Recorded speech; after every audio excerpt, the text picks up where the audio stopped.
Okay, here at the West Townshend Bridge, wrapping up second week of rebuilding the walls, and you can see behind me we've gone up quite a ways. We're now up about 8 feet building on that side. We're working on the wing wall on the upstream side there. On the downstream side we did riprap, and we've got a big drain pipe that you can see the top end of that's going to connect up to a drain at street level.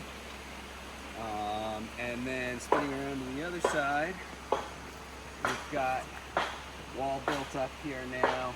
We're up above the old mortared wall to the side. So we built up 10, 11 feet on that side now. Working on getting a drain pipe in there.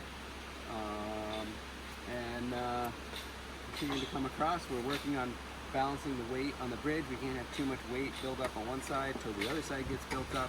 So that's how we're pacing the work. You can see in terms of the infill, we're doing solid stacked stone.